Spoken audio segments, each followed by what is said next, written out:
I remember when I talk to you guys because it's very important to me. And I love talking to each and every one of you. So I love that. That is my favorite thing is to talk to owners. We're going to get right to it. Let me just give you a little bit of briefing, New Year stuff, blah, blah, blah, blah, blah, blah. Two things that are really super important. And I'm going to get you back right over to Paul and his like keys to like tracking these really important stats, which I love that you guys are here and that you're starting the year wanting knowledge and wanting to track things. And that's always amazing to me. All right. With that said, guys, this foundation conference webinar that we have, I'm not going to bore you with the details. It's strategize to maximize. If you want to start considering tracking numbers, this is going to set you up literally for the entire year. Trust and believe there are numbers on this 3-page worksheet we give you that you don't even think to track in your company. And they're you think that you're controlling your numbers. When you don't know these numbers, they're controlling you. So we have that on the 19th, and on the 20th, we have insurance negotiation. Yes, you can. And we teach you how. And we also have ladders, Diane's ladder. So if this is the year for you where you're like, I got to build up some leaders, I can't be going to Costco at Sunday at 3 trying to get the copy paper and the toilet paper before Monday. This is for you to build up those leaders. So you're like, how do these people take 3 weeks and go to Italy for the summer? This is how they got people in leadership positions that are trained up. So that's that. The other thing I want to tell you is now a lot of people here are pretty established. I'm looking. If you're not that established, if you've looked into survival strategies, so by the way, survival strategies sponsors all this. Paul Silovsky here is a lifelong client of as long as survival's been around. Paul's been a part of it practically double decades, blah, blah, blah. They're training and consulting. That's what we do. We only do it for private practice. That's the profession we care about. It works in restaurants, works in automotive. We don't care about them. We want to help people that want to help more patients, more kiddos, more seniors, more people with vestibular imbalances. We want to help you help more patients. So with that said, some of our big programs, they're fantastic. They are the Maserati. No lie, they are the Maserati. You're going to look good getting there fast. But there are some things for like, if you're like, that's too much. Oh, it takes a long time to get through that program. We have unleashed mini programs. We've got many programs that you can start confronting real CEO kind of things of management, of all this stuff that Paul and Diane on Lemonade, all this stuff, all the conferences where all this data collectively comes from is basically one source. And all of those little bits and pieces can get given to you in like, oh my gosh, here's a buffet. Oh my gosh, here's like a lobster and a steak. Or like, here's a little, you like that? Okay, good. And then we'll move you up. It's like starting off on soft food before you get to like giving that baby steak and potatoes. So if you're into that, that was Hello at Pizza Palooza. That's what we got going on. Some of you are like, ooh, I want the smaller. Great. We want to bring you what you need to get to your next step. That's all we care about is you getting to the next step, whatever that is. We do custom things. If people want, if your front desk is falling apart, we got a front desk system. You get that system, you put it in, you never need us for the front desk ever again. You own it. It's yours. You now run your front desk. You're in charge of your moolah.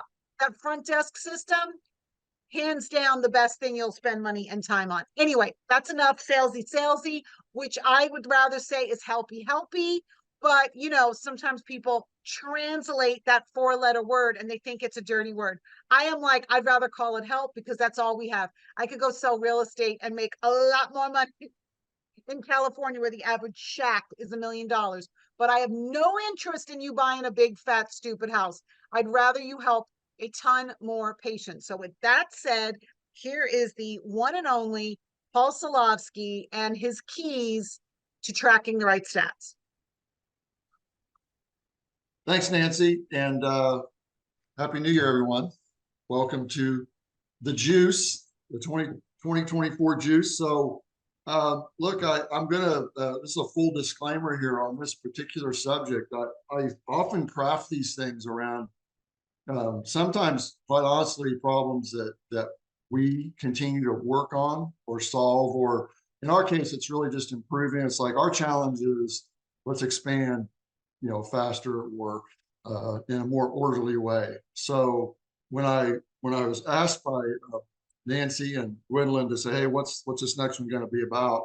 I know obviously hiring and retention is a big, one of the major buttons between getting paid and getting enough, having enough staff.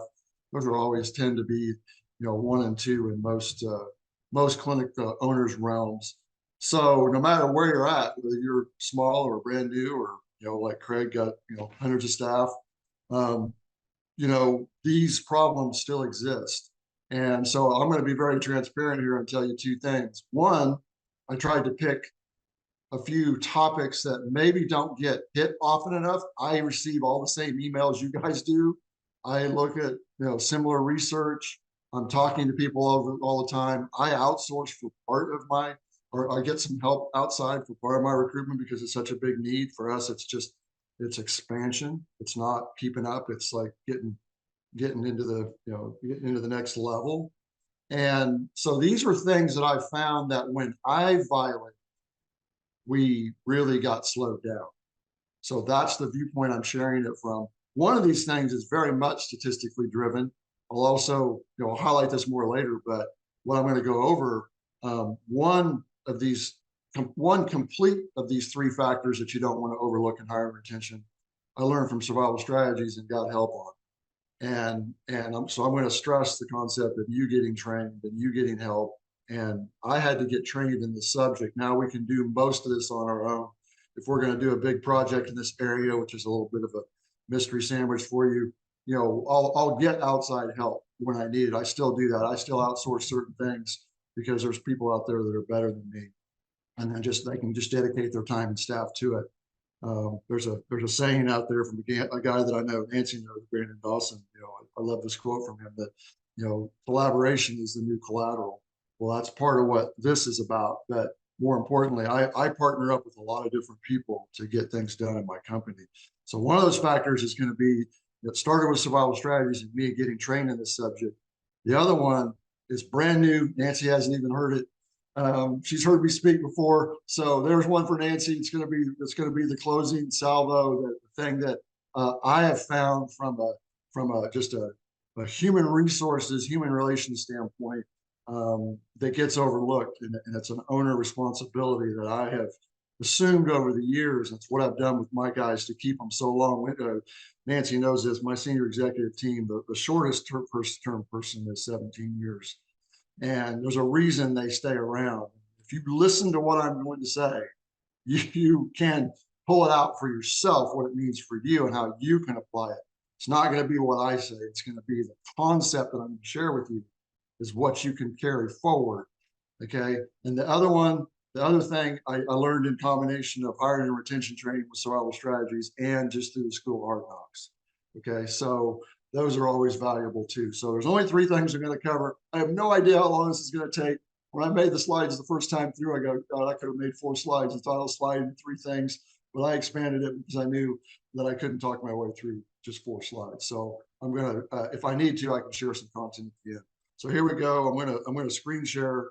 You guys, I won't be able to see you while I'm doing this. So if you have a question, let Gary or Nancy know. Feel free to stop me. I will have some examples in the end to show you what I'm talking about if we have time. So that if that's the question, hey, what kind of questions do you ask, or can you show me what you did for that one major factor, that one key basic? Then I'll show you at the end on that. Okay, here we go. And we're off. From the beginning. So these, I named it 3 overlooked keys in finding and retaining good staff. Like I said, these are things that I know that I've overlooked before as being vitally important.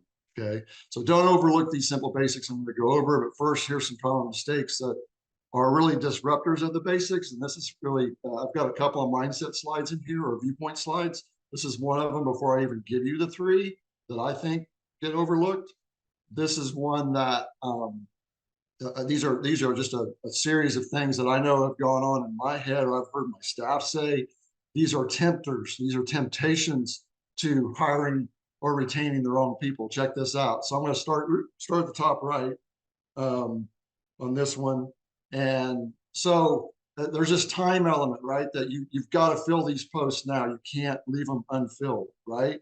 And there's this, you become a slave to, to time, meaning I can't wait. I've got to hire them. And you get desperate, right? So these things kind of blend together, by the way, but there's this time element. I don't have time to not have somebody, right?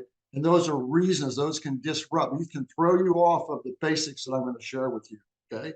And the second one here is, you are just, and this definitely happened. These are all discussions that we have right now, by the way. This is one of my jobs as an owner and senior executive, is like to make sure we don't get tempted into this, right? That we just, well, this is the best available, man. There's a lot of crappy resumes out there that come through. You get these from your different sources. Let's just say it's Indeed, and it's like you might look at 50 before you find one you'd even give a phone call to, right?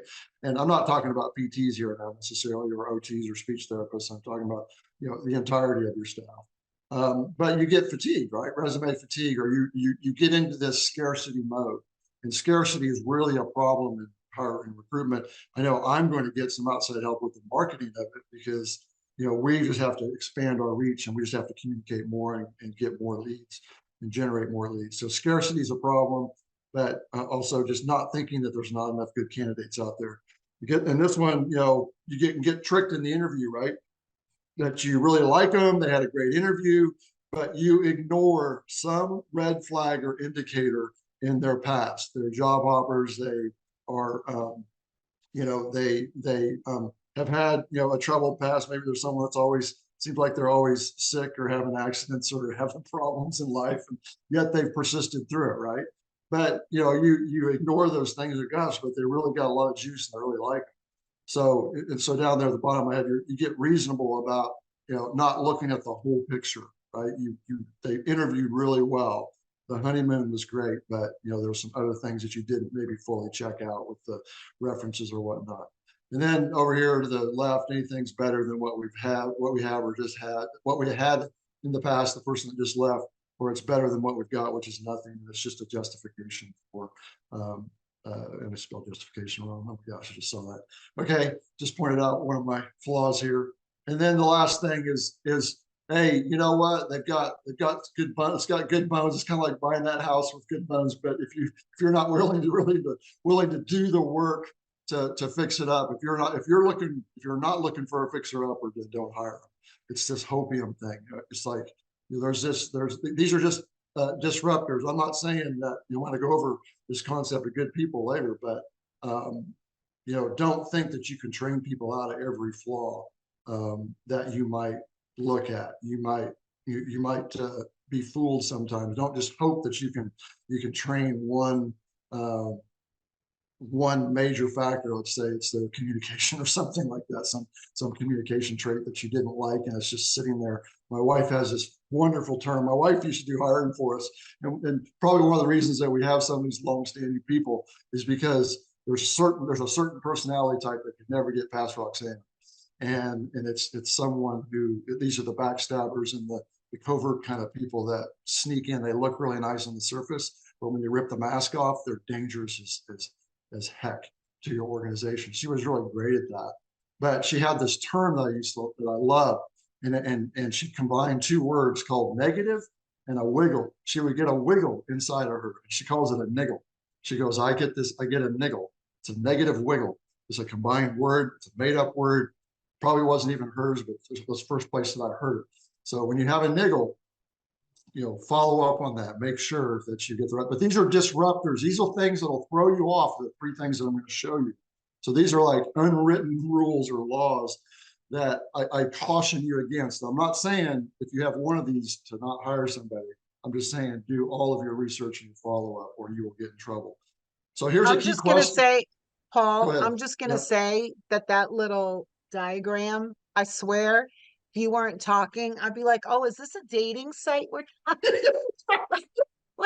this literally, and I'm like, a disruptor. why didn't I look at that when, no, seriously, I mean, I'm being funny, but it Yeah, really yeah. does work in life. Like you think about it, you get like that baby craze, like the wind getting older, you get the time factor there, then you get the red flags flapping in the wind. Then you're like, well, he was better than my last relationship. I mean, I'm dying laughing, but it really applies to so much more than just that. But I love that it is, um, I love that it is specific to hiring, but I'm like, oh my gosh, I think I dated those people in there. All right.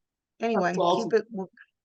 Yeah, those things definitely make you stupid. Yeah, they can make you pretty or look pretty dumb anyway. They don't mean you're stupid. They just make you look like in that moment in time you get a little desperate. But so key question here: are they? You can ask yourself this one: are they a good fit for the group that they will work in? And why did I say that? Why do I say that the group they'll work in? Because I'll tell you, one of our keys to success. Like we've got a, I'm thinking of one person we have in the organization now. I didn't hire her, but we hired her for we call them patient services reps, but basically a front desk type position. And it's not that it didn't work out; it just wasn't optimal. But what ended up happening is she's really, really good at duplication and admin. Just wasn't really as good with people. So we took her off the front line. We put her in this side office, and she's handling all these administrative activities with relation to medical records and some finance things, and she can certainly be on the phone for short periods of time, but she just wasn't going to be the warm fuzzy at the front, and she's excelling at that position. So you may find you're going to find good people out there that can be the right fit in a particular area. Another example, a higher echelon look is like someone that was going to work directly with me. The guys that I have hired over the years to work directly with me or directly underneath my juniors, like my clinic directors, all my senior executives for sure, and I've had a couple that have left over the years. I've had outside organizations too, outside of Topeka. So I've had a clinic in New Mexico, a sports performance business in Kansas City, another business in Wichita. I've got my clinics in Topeka. Nancy probably doesn't even know all these things, but I've had numerous, and those guys all work directly with me.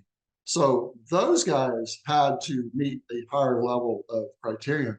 But I'll tell you this, when I find good people, I find a place for them. I don't, they may not be working directly with me and they may not have the qualifications to be a senior executive, but, and I'm going to cover this concept of good people later, but, if you find someone that'll fit somewhere in your group, but ask yourself, are they a good fit for the group as well? If they're a good fit for the group, and they're reliable and they check those other boxes that if they not necessarily just those disruptor items I showed you, but if you have a place that you can put them, then yeah, for sure, go for it. But if they at the same time, don't let this be a disruptor. If they have a great skill set but they're just not a great fit, culturally, or you have that niggle, you have that negative wiggle, then don't do it. Don't. I actually have helped people find jobs other places where they were actually really skilled. I mean, the people that I would have a hard time, I have a hard time with. I don't want someone that's overly significant, and just super data driven. I can have one of those people on the team, not directly with me, but I work with great, with freedom, a carefree attitude, and great esprit, and I'll do crazy things once in a while. Meaning I'll take risk and I'll just make it go right. But someone that's really conservative and wants to run it by the numbers and wants to clamp down on things is not going to do well directly working with me. So, but I'll find a place for them if they're good, if they're a good person. But you have to find that good fit, right? Those are just advices. So now we'll go on to number one here. So finding and retaining key number one, finding and retaining those staff that you need and want. And it goes on this data, these three keys I'm going to go over work with both hiring and retention. So you can play them either way. So I'm hoping you can take at least one of these and apply them to one of those 6 areas. Getting new people or retaining the good ones that you've got, right? This one, 100% props to survival strategies. You guys that have been on these before that I've given, I credit much of my increased ability to manage and be a CEO to my training and my relationship with survival strategies. I would not have it without them. This is one area that it was briefly covered, and I believe in a PR marketing program I did that's not the same as the PR program that they do now. It was a different program there back then, but this was one vital element that I got. And I worked directly with Harvey Schmidecki, the gentleman that was Craig's partner and wrote the book, Keys to Private Practice Success. And he not only performed this for me, this what I'm going to show you next. He not only did it for me initially, he trained me on how to do this. So I was trained by Harvey. Now, Nancy, did you work with Harvey? Yeah. I did not. Oh, I you did didn't? not. No, I did not. But I am very aware of his dynamicism and his brilliance around the area of PR and marketing. And I'm hoping that I fulfill like a skosh of that because it was a real missing after he passed away. No, it was right before I got there. But on the book Keys to Private Practice Success, just so you know, and you don't go looking for it, we pulled it because we're making a pediatric version, and then we're going to redo it, and we're going to make a regular standard general physical therapy version like it originally was, and it's about to be released. I don't know who is selling this one, where you get it. Like if you go on Amazon, there's some strange I don't even know. So just wait for it to come out if you now go looking for it. I just wanted to add that it, and I'm putting it in the notes that we're redoing it. It should be ready any minute. And even if you're not peds, the same way the peds had to read the regular version, you guys might have to read the peds version. All it is like the only difference, it's pure administrative technology. The only difference is instead of saying John came in with a frozen shoulder, we're like Johnny came in with a sensory processing disorder. It's the only differences. But we wanted the peds to have their own book for a minute, since nobody's ever really catered to the pediatric profession before. And that's my favorite thing in life to do. So anyway, I digress. Go ahead, Paul. No, it's good. Anybody that has the book, this data I'm going to go over is there's a whole chapter that covers this, or in part, this is in one of the chapters. And here it is. It's surveys. If you are not surveying, okay, and I'm not going to get into extreme details here in this kind of webinar on how to, although I'll show you some results of a survey I did within the last year, okay, that we did both internally and externally, meaning with current and past staff, and then we surveyed a bunch of PTs out in Kansas. If you're not doing it, it makes it really difficult to hit the mark on your marketing for your recruitment. I'm sure if any of you guys that were at one of the recent Paloozas, Matt Hans has covered marketing, and I wasn't sitting in when he was speaking at that one because I was, I'm a bit of an honorary staff member sometimes at the Paloozas, and I was probably sitting down and talking to one of you guys or somebody that's now working with the group. But it's covered in the book. It's a really important aspect to really understand.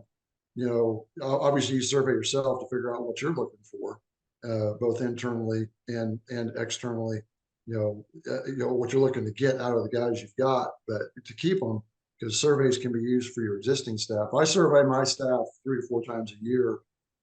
Normally my senior executive staffs, and then I make sure they're doing it with their guys to zero in on what they're running into. Because when you do a survey, you can find out what the hot spots are, if you will, what's important to people, or what is challenging, or what creates some significant emotional effect. Because let's face it, there's a heavy competition out there in the recruitment market. So we're competing for attention. We're trying to rise above the noise and get people to just at least take a look at us. So if you don't know what they're thinking, if you don't know how they're feeling, if you don't know what's important to them, you're going to have a difficult time. So survey who, we've done all this, right? So you survey your current staff for sure, particularly your best ones. You really want to know what got them there and what's keeping them there, or what's keeping them there, because you can use both subsets of data in your future recruitment. Past staff, we made an effort last year to reach out to guys that that were good for us that left the area. We definitely surveyed past staff. We just called them up because they'll answer us. And we just did the same survey that we do on our existing staff, on past staff. Every student that comes through, you should survey them. If you're taking students, survey them. If you have access to the university's databases and get on Handshake, which is a a university-based platform, then get permission to survey these students. We've done that too, written surveys and got them out to students. It's a little tougher in the digital world. It's better to do them live, but if you can get good responses, if you can get enough responses and talk to enough students, for me, it's a little different recruiting the student than it is a veteran therapist. And then other licensees from your area, we did a survey February of last year to all the PTs in the state. I'll share, if I have time at the end, I'll share some data on that. That was one of the things I was mentioning earlier, that if we have time, if you're wondering, well, what do you ask and what do you say, I'll show you a general one that you would do digitally. This isn't the one I would do live. I dive deeper on a live survey with therapists. And then you can obviously target other leaders or other licensees within, other leaders, whether that's in a specialty, because, all of our associations have specialty groups. But if you're looking for a particular avatar, like right now, we would love to have an aquatic therapist, a women's health therapist, actually two. And we're also always looking for folks that want to become leaders, want to get trained and mentored to become clinic managers, clinic directors. So that's a little different recruit cycle than just a therapist. I don't want to minimize just a therapist, but a generalist, if you will, someone who's just looking for a great job and a great experience. So you have to survey, even more specifically for folks that have a specialty or that you're looking to specialize in. You've got to dive in deeper and find out where they live and the language they speak, if you will. So what are you looking at or looking for?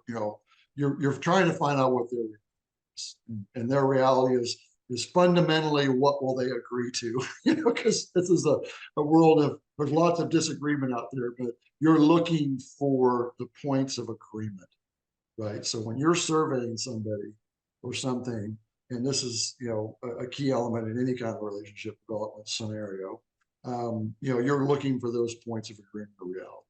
And so, you're finding out from them, these are general terms. Okay. So I'm not going to give you specific questions now.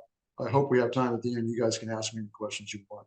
You can survey me, right? You want to know what's vital to them, what's important, what is unimportant, what is trivial. You want to find, you sometimes you'll find out, check this out. So if you ask people what is important to them, at the same time, you're going to find out, or they'll tell you, particularly if it's a live survey, what isn't important. So you would want to know that if you were going to recruit somebody. You'd want to speak their language, their reality, get points of agreement. You could get an agreement on saying what was trivial to them or what was not important. Because I see all kinds of ads come through and I read them. Some of them resonate with me and some of them, really kind of turn me off. And without being surveyed first, probably the most valuable thing I'd want to be able to do is get in front of people and just communicate with them and find out, these things, what's vital, important, unimportant, or what doesn't matter, and what will move the dial for them, what really jacks them up, what will emotionally get them into action. You have to create some kind of an emotional response in people first. Yeah. And if you don't know, it's called, I'm not going to get into the technicalities of doing surveys, but if you don't find what will push that emotion or push that button in them to take a look at you, or to just have the conversation. That's my goal with the outbound marketing that we do in recruitment is, I just want them to be moved enough to have the conversation, just reach in. Because I know once we can connect with them, man, our chances go way up. If we get them in the building, then we're in the ball game big time. Always, always, always, because we got a cool facility, and they feel when they walk in the door what we're about. There's never any question about that. And then we let the staff go to work on making sure they're a good fit too. But you want to know in a survey, bottom line here, what will create an emotional response in them. In other words, the why. You could find out, what drives them between, the different, whether it's pay or benefits or work-life balance or mentoring or, whatever cultural elements. But you better find out the why, you better find out what response that elicits in them, because that's their reality. And so so you're finding their hiring and retention language. So you can survey your current staff and survey your past staff as a starting point. Super easy to do. And then, put together the right technology, whether you do it digitally or have somebody that's really good on the phone. You can talk to a lot of therapists out in the marketplace. And it's fun. It's interesting. They're very, very willing to give you their opinion about things. And if you get interested in just them and their opinion, then, you've got a really good chance of improving your effectiveness and improving your own language and your own marketing. So remember, when you're doing surveys, you're not looking for everyone. You're not trying to get the perfect answer from everyone. You're just looking for the majority answer. You're looking for who and what you should be communicating to the most to have the best chance to fill those positions. Because after you get them to reach in and talk to you, then you can figure out whether you guys are a good fit for each other or not. But so when I have some tabulation, I have a tabulation I can show you later to show you what I'm talking about on the percentages. And just so happens the internal survey was the current and past survey of the staff was phenomenal in the number one in the top response or responses. There was definitely a majority of what created the biggest effect on the guys that we've got that we know and like and know, like, and trust us too. So you're looking for the majority. You're not looking for at every answer, right? You're just looking for a trend is the point. I know it seems simple, but again, you can get trapped in just listening to one or two people. You need to talk to enough people to where that's the trigger. That's the top 2 or 3 things you should be saying inside of your ads. Okay, so enough on surveys, because we could do a whole thing just on surveys, Nancy. I mean, Yeah. and I tell you, I've got the help from Survival Strategies and paid for the help, and it's been always more than worth it. It's one of those things like I'd put it up there close to with referral development for me, where the first program I did in referral development program, it was literally worth millions of dollars, right, to our company. It has been over the years. It still is. It's like it's the $1 million program. But It is the $1 million program. I tell you, it's amazing because it's unlike consulting hours where you just like learn how to put fires out and then you're always dependent on that guy or that gal. These are like systems that you're walked through so intensely, like check sheets. They make sure you know it. Like you don't just fog around and go, oh, yeah, that was something that I did. Now I'm all in a fog about it. Like you just keep implementing it. But we have another client that's real specific on his numbers. And he's got 4 locations now. And he's like, oh my gosh, I grow my company 33% a year. And you got to remember that's exponential, right? So if you did 1 year and you made $33 and then it's 33% of 33 times, and it's just exponential. And so I love that. I don't think there's anything out there. And I went through the referral program when I inherited a really limping adult PT clinic in LA. And I took it from like 40 visits a week and 2 PTs to 150 visits a week and 1 PT in like, felt very fast. And it was just yeah, neat. Yeah, it's pretty crazy. yeah. Well, and my parallel, my main point is that getting trained, and you could totally get help from Survival on this. And I did as a separate action, just a completely separate action. I did a couple of different surveys with them, and it was totally worth the time and activity to get the support and training, because then I knew how to do it later on. But I did it a couple Right. times. Yeah. I won't mention how much it cost because I don't necessarily remember, but it was fractional compared to a full program. But the return was huge, because there was one activity. I was a sports medicine PT, and when I opened up a sports performance business, I had made the mistake of launching into it based upon what I thought. So Harvey created this great survey. So when we started, we got some momentum going. We were seeing more new athletes. But when we completed that survey, it changed how we communicated with, because we had parents and coaches and athletes that we had to survey. And because the parents wrote the check, the coaches had influenced the athletes, and the athletes obviously the ones doing the training.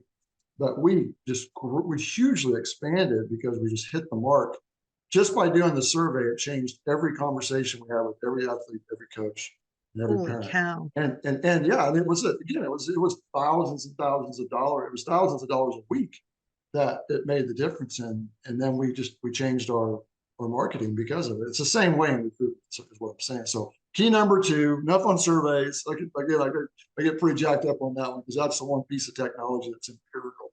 It's It sounds surveys. so unsexy though, doesn't it? Like surveys. Like it's just such an unsexy, like sounding thing. Like I'm gonna survey like people to get an idea and they're like, I just want to do this. We're gonna get, pelvic floor in here. And then you find out that like you're in a predominantly, 55 plus male community, pelvic floor might not be the thing you want to launch, Yeah. but someone wants to do that. So I mean, that's a really obvious example, but there's some things that people just don't think with, like opening up a peds practice in a demographic where it might not be the jam that's needed and wanted, or just even throwing up a part. Like how many times, Paul, I hear people say like, oh my gosh, our staff say they want all these things and then we do it and they don't want it. Well, did you survey that they want to go axe throwing versus a potluck versus a chili cook-off? No. So you had a great idea, or somebody in your office had a great idea, and nobody surveyed it. So it sounds very rudimentary and basic, but it's really a money saver and a time saver. And you get to win because when you know the data of survey, you win because you don't do things that aren't needed and wanted, and you do things that are needed and wanted, and it's like, woohoo, everybody wins. Yep, you're right. Okay, finding and retaining key number two, purpose and production records. So these kind of go together. This is a part of that. This does work really well, obviously, for bringing on someone new, finding the right person. But obviously, in regards to retaining people, you got to keep them on their purpose line. You got to keep them on the company purpose line, as well as know their production record when you bring a new one in. And it is the key to survival. If you can keep them on purpose and productive, you're going to be super successful. I know that sounds very rudimentary. It's another one of those things, like Nancy said, it's not super sexy, although this one is really a guttural key, right? Surveys you can show out through empirical statistical data. You can certainly, their purposes are subjectives, but you need to really take the time and make sure that their purposes align with yours. And there isn't anybody that doesn't get hired at Rebound that doesn't read the purposes of the company is written by me. Okay, and they read that. Anybody that we're serious about hiring, they know that they can readily see it, and it's the first thing that gets covered on day one when they come in too, because there's a purpose for their job position, or on their job description there's a purpose. But you want to make sure at a minimum there's alignment. They don't have to have like, look, there isn't anybody else in the company that has the exact same purpose that I do, or Roxanne and I did when we started the company. It's known what we have projected out as the purpose or the purposes of the company. Nobody shows up to make money for Paul and Roxanne. That it just isn't the thing, right? While, the finance is an important element right now, particularly with the economic challenges we have, you've got to undercut that and find out, and you have to drop below that pat answer of, I just want to help, I just want to help people. That's awesome, but you want to know their why. You want to know what really excites them about that. Get more specific. Because you got to know what's going to drive this person, so you can you can push them along to the production that's needed, because the purpose and the production go in. If they have the purpose for doing it, and it's well known, and they align with your purposes, you're going to get along great. But just make sure you spend enough time. That's the point here. That's why it's overlooked. Don't overlook this. Don't just say it. Talk about it. Have a conversation. It might only take a couple of minutes, right? But sometimes you might have to dig deeper and ask the next question, so that you know how hard you can push this person, what really drives them, because it also might save you from a bad hire. Because if the right answers don't come about, and they're really superficial and very ethereal, and not, if it doesn't seem real, if you get that negative wiggle, if you get that niggle, then you better follow up. Because if they don't have the same purpose alignment as you, you're going to get into trouble. Now on the production side, get specific on this up front. And I always, Janet knows that Janet does a lot of our hiring. She's our VP of admin. She doesn't do all of it, but she does the initial vetting. She always makes sure that she gets, find out what their production record is, even if it was a tech coming in that hasn't been a tech before. Some of the best hires we've got, I'm very biased here because we're in a tertiary market. We have farm communities out on the edges of town. I mean, Topeka's only 125,000, but I love hiring these kids from these small communities that work on a farm because they have a production record that I can check out. Or if they were involved in groups or clubs, when they've been running things in the past, or they've been responsible for something. I had one kid that, he was 18 years old and he'd already built a house, right? And it's like, okay, I couldn't wait to hire this. I didn't even have to ask anybody. We're hiring this kid. He had, and we, of course, you verify. You make sure when you call his references, or find out who he's worked with, and you want to verify that they did do that. But you have to get specific on knowing what their production record is, or has been and is, to keep it going forward. So can it be verified? I mentioned that. And have they been accountable? You can find out from somebody on their production record is what were they responsible for, and were they accountable for some kind of production metric or standard. Folks in our company won't make it if they aren't willing to be run by. It's fine if someone hasn't been run by a statistical metric or a production or a product right before. They could have been a volunteer in a school group or at their church or done fundraising or whatever they were responsible for. Can you verify that they produced that product? And over some period of time, did they have to account for that? Did they have to show what they did? This is really important to us because they're going to have a hard time fitting in if they can't giddy up and keep up with what we're doing. So there you go. That's the second one. That's really more of a management principle. But if you can combine purpose with a product, if you can manage backwards from a product, a real result, and drive them with your purpose and their purpose aligned, man, it'll just be a dream. But don't kid yourself. If they aren't cool with this, if they aren't okay. Now, if you don't manage by statistics, you don't, really, direct them day to day or week to week towards some tangible product, you might be okay, but you'll be missing out. They could be very much on purpose and be a very busy person, but there's going to be some chaos or potential chaos and confusion if you don't. It's just, again, it's one of those overlooked things. You'll get a better hire if you do that. And then key number 3, as we bring it home here on the third key, is I hear this all the time. This is the one, Nancy, that I told you I've never talked about this before, but it was more of a realization, and I got tired of hearing this BS complaint about there's just nobody out there to hire. There's no good people, right? And I don't know if you guys have heard this, but I've heard it all. And I did a little handle with a few of my guys because it really is kind of crap.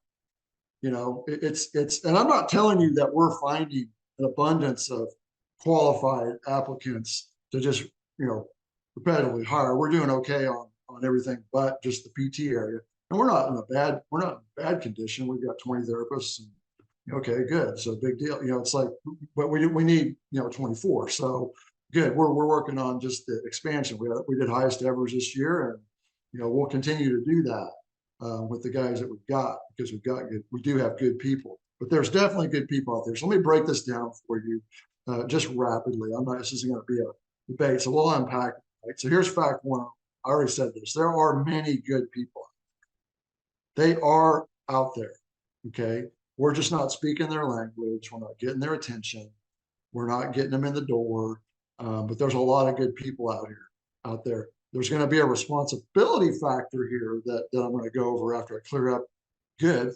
Guys have seen me before. I always clear up words. I'm big on words, but if you're having troubles finding good people, you better clear up the definition of good, at least the adjective, right? I know I'm not doing every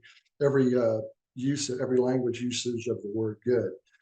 This just comes out of American Heritage, but you can look at this: being positive and desirable in nature, not bad or poor.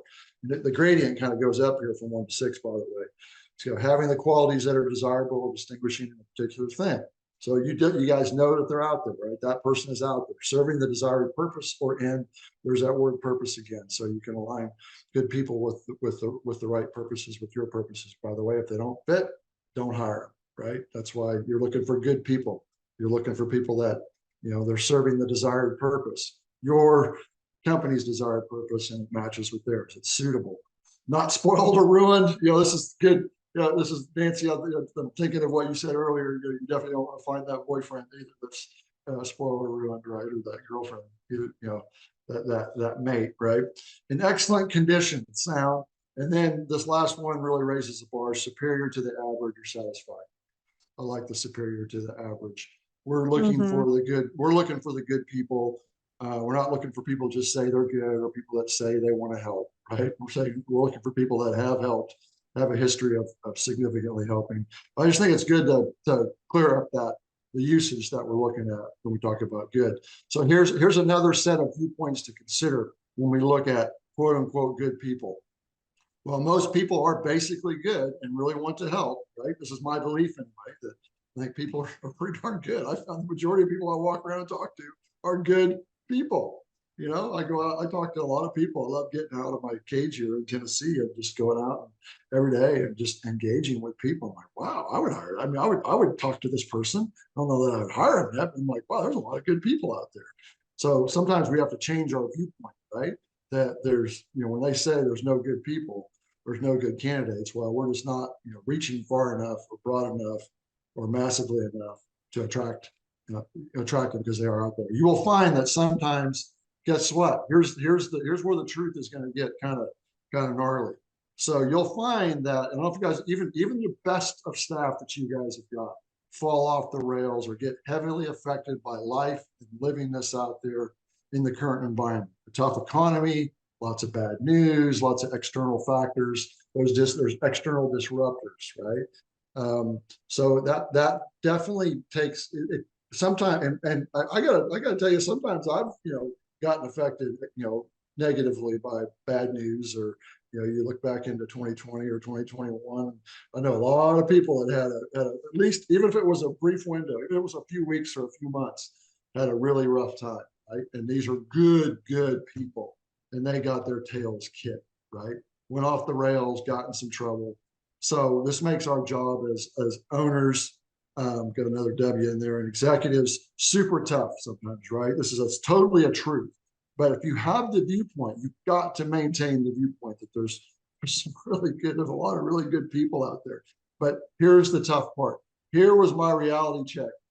And when we agreed to this topic, I knew that this is something I want to talk about because this is just a recent realization.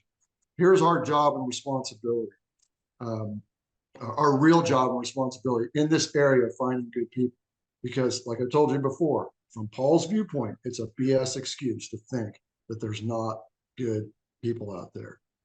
Our job as the owners and executive is to bring out their basic goodness, because you'll hire good people. I don't know if you've ever noticed this. I've hired some good people that kind of went south. They went the wrong direction. They produced for a while, but guess what? They got affected by the external environment. We're actually re-implementing something that we did with all of our guys years ago. And there's actually a course that people can take. And I was given this opportunity through Survival Strategies to show people how to handle the roller coaster effect, the ups and downs of life, the how to overcome getting your ass kicked. Okay, this is by the environment of the economy, and we're putting that back in at another level. We're fortunate that we have a course room in our business. I have a dedicated space that's set up for study and training our staff. So we have the availability of this course, and been trained to train our staff by Survival Strategies. But I realize it's like, wow, we're letting people get their ass kicked out there, and we're letting good people go the wrong direction sometimes. And sometimes they leave, right? Because they just can't take it. Because we are a pretty high tone. I mean, we're a productive company, and we move relatively quick. We're not lightning speed, but we keep moving. We never stop. There's an abundance of patients to be seen, always, always, always. And we have a particular way that we approach it that really works well. We approach the public and we train our staff. But our job is to bring out that goodness or unburden our staff. I'm not there to solve every problem. I'm there to be a point of sanity for them. So, and number two, so if you are going to bring out their goodness, you better train them, because Wow. you have to train Mm-hmm. them how to overcome those obstacles that are going to come. There's economic barriers, there's environmental factors, there's folks that they're connected to that are not nice people sometimes, that we need to show them how to handle it. This is the primary barrier in my company. Recently, some of the people that we've lost that were, good massage therapist or a good PTA or a good, whatever the post was. And the environment got a hold of them before we did, because we did not fully train them up to insulate themselves, to not be in a cocoon, but to be able to combat the external pressures of the environment and the economy. And our company is one of the best ways for them to do that, because we are, so train them so they stay good, because there are good people. You just got to find them and talk to them. As soon as you find them, grab them up and find a place for them. Find the right spot for them. Don't allow them to succumb to the negative effects of the environment. You'll have to train them to do this. Talk to Nancy or Carrie. This course is available. I realize it's my responsibility to say this. I didn't even go over this with Nancy ahead of time, but it is a great course. And anyway, get and stay productive on their posts. And you should train yourself first, not your staff, by the way. So you should get trained if you're not. But anyway, know that your organization is one of the safest and sanest places, for those people to be who they really are, because they're good people. Let them be good people. Help them be good. So don't buy into that narrative. This is one of my big buttons now. I guess you'd say there's a button in me for sure. I'm like, oh man, I got to take responsibility for this, because we've let some good people get out of our organization in the last year, and then we're changing our mindset. I know Janet's working on it. It's like, good man, let's get the word out. We're just looking for good people. That changes the narrative right there. But we have to come up with what the definition of that is. So. Well, Paul, that's truly tremendous. And I'll tell you why I love this is because, first of all, I love anytime you take responsibility, because then it's like it's not raining on you. It's raining in the environment. And if you have an umbrella, you don't get wet. So when you can take responsibility, it always, my saying is, do you want to be the windshield or the bug? And so I'm always saying that my intention is for everybody to be more windshield, less bug, right? But it is hard out there for people right now. I mean, just a really quick thing. And I grew up really super poor, and we had, what are they calling it out there? Food insecurity. And I could feel my mother's angst when we got to the checkout line, and my mother would be adding up everything in her head and then putting things back and like, oh no, no, we don't want this. Oh no, can we have that? Wait, I think I have a coupon. Wait, it's expired. All this like nervousness around about buying food.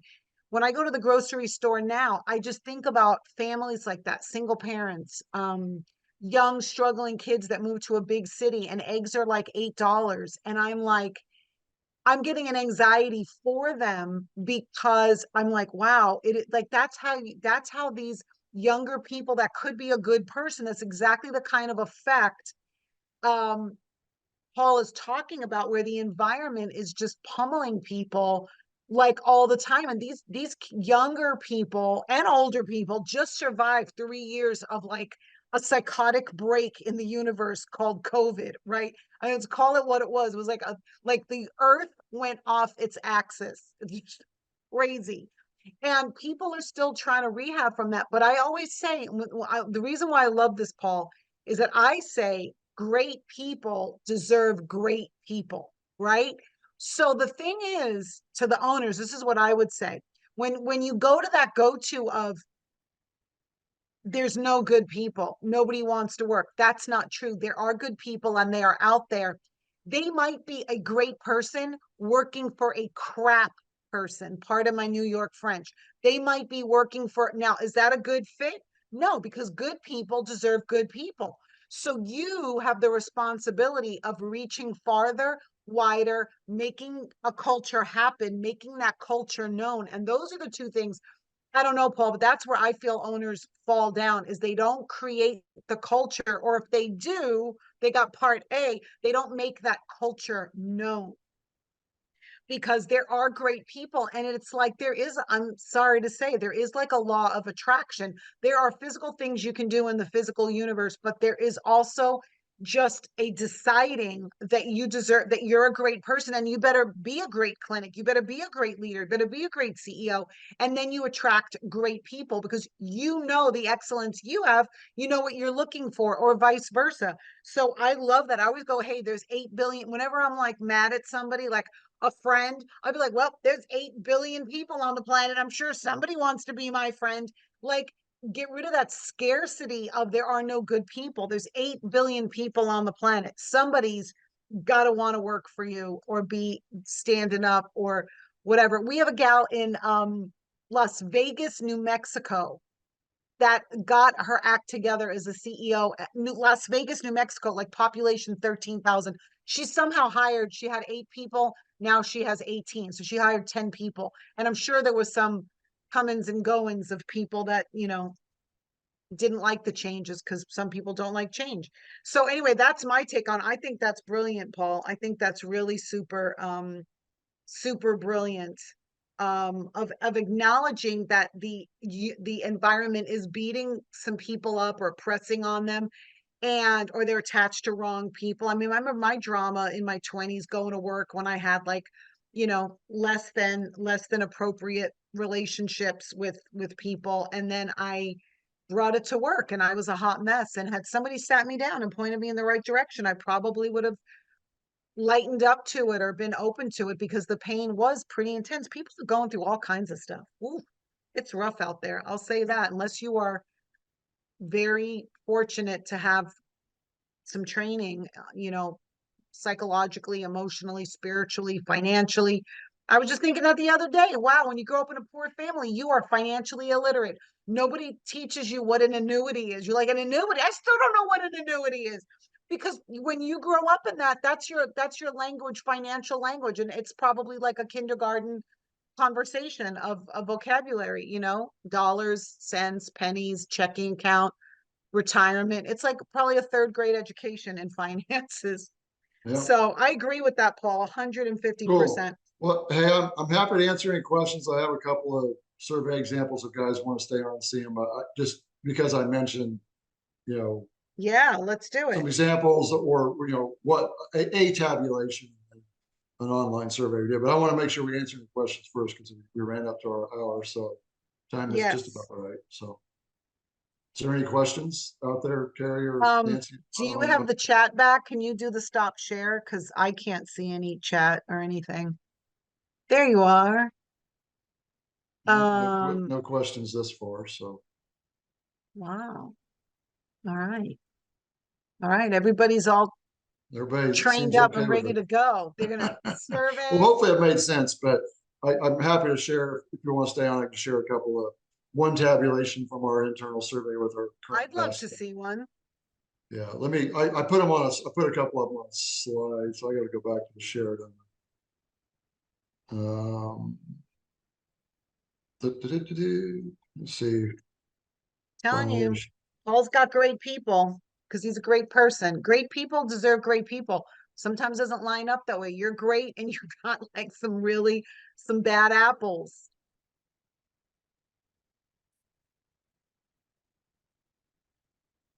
So yeah, here's the word of caution. Train your staff's hard work at the same time is very rewarding. Don't waste an extraordinary amount of time if they can't be trained to be productive or will not receive your help. That's just a caveat on the training. I brought in some what I thought were good people, and they kept making mistakes, and they kept and despite of repeated training, they just don't correct, right?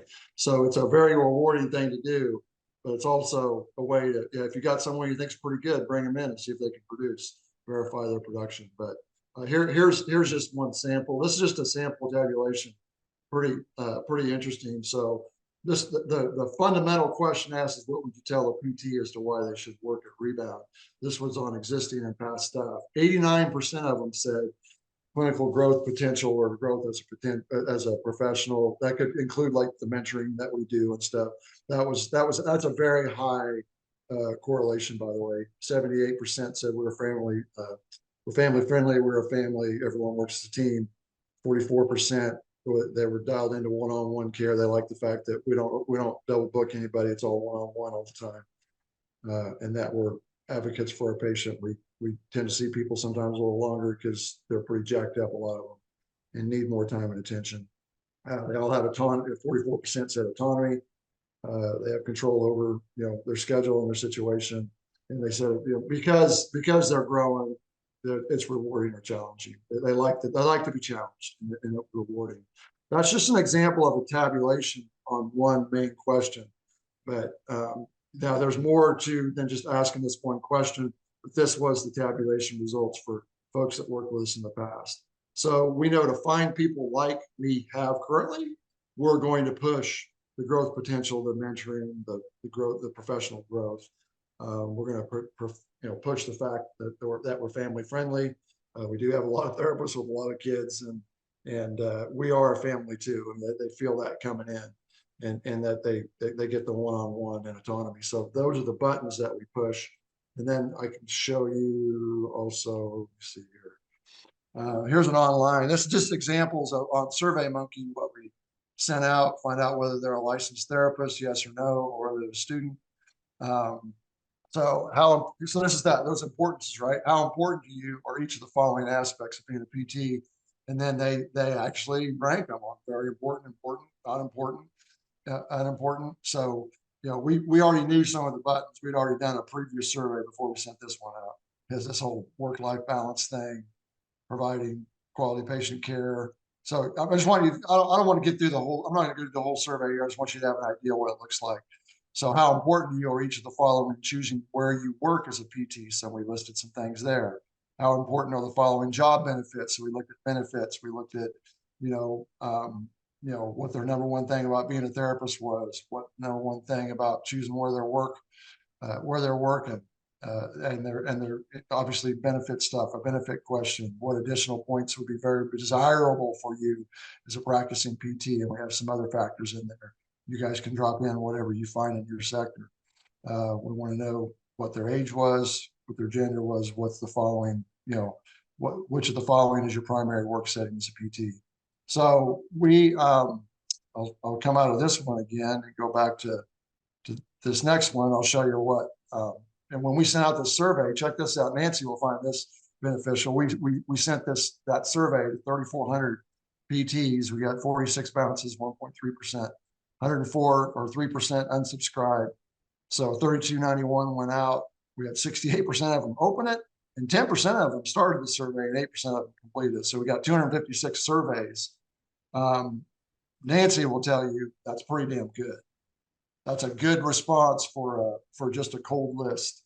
We just bought the list from the state association, got on SurveyMonkey, got in Constant Contact, surveyed them. We got 256 responses. Wow.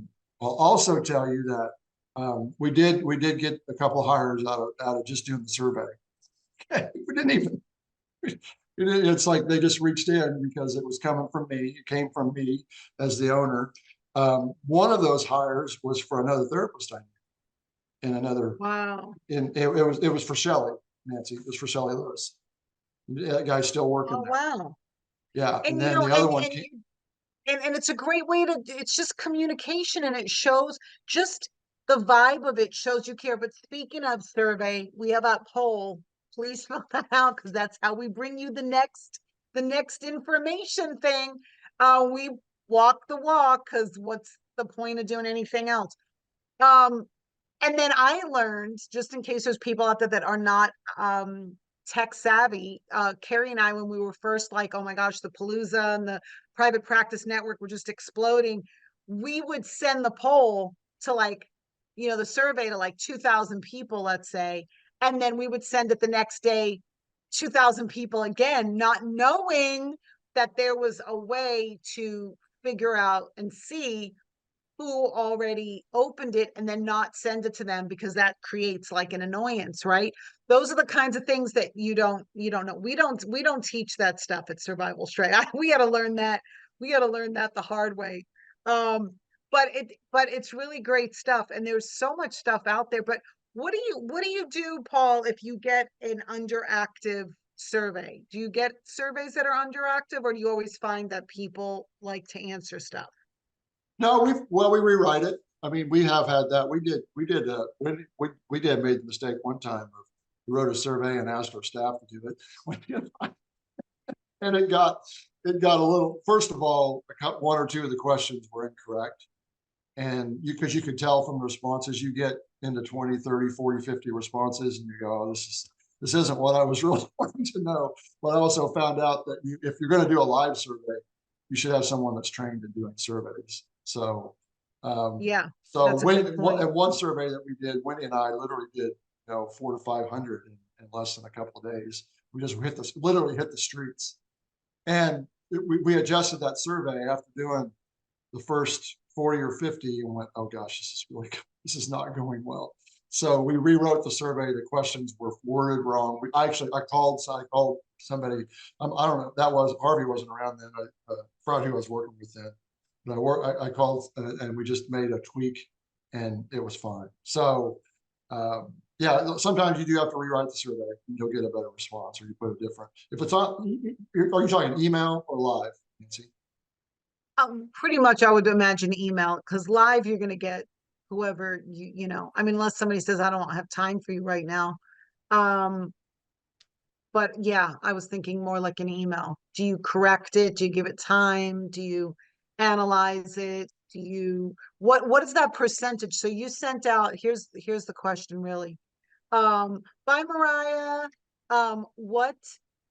what percentage are you looking for in a survey Well, response? that was a list that obviously everybody wouldn't know us. I think you could get, I mean, I thought we were thinking if we got 3 to 5% back on Right. that one, it would be pretty good. And we ended up getting 8 actually filled out, 10 opened it. They didn't, 2% didn't complete it. They got disinterested along the way, but that's fine. I mean, Girl. they knew who we were and what it was about. So, um, yeah, but it's a little different when you have a list. Like if we were doing a list of people that already knew us, then we'd get a much higher, a higher Right, response. right, right, right. Yeah. Well, that was fantastic. I love that part about the good people, because I feel the same way. And it's so easy to fall into that there are no good. I mean, I'm joking, but I'm not joking. There's no good men out there. There's no good women out there. There's no good nannies, babysitters. There's no good lawn people. Like, it's just, you have to be willing to, there's a thing called willing to waste people. You have to be willing to like bring them in, talk to them, and then decide and keep moving. I mean, this is a joke, but it's not a joke. When I met my fiance a million years ago, it's a long story. We won't even go there. But back in the day when I met him, I was literally just, it sounds like I was being promiscuous. I don't mean it in that way at all. I was going through men really fast. Like I had gotten a list of what I wanted. And I literally was just like, no, thank you. I don't know. I don't want another date. Thank you. Click. And I thought, oh my gosh, like there's such a shortage. And I'm over here. And it was the opposite. It was the absolute opposite. There's something the universe recognizes when you're holding on and you're desperate and you think you got to keep that one person that has answered the phone wrong 14 times in a row, and you're like afraid to walk up to the front desk because you're like, if she answers the phone like that one more time, I'm going to pop a blood vessel. But you still want to keep her because you think there's nobody good out there. It is not true. It's not true, but you have to be willing to go through people. But I don't want to keep these fine people here longer than we have to. Guys, please take a word for my suggestion, pick a word for 2024. And my friend who was kind of doing some stuff he shouldn't have been doing one year, he picked the word clean. And was like super, what is clean? He started clean eating, kept his body clean, cleaned out houses and garages and storage. Like pick a word that is important to you, just a suggestion, and live out of it. That's my suggestion. And if you want to share your word with me, I'm always excited. You could always text me.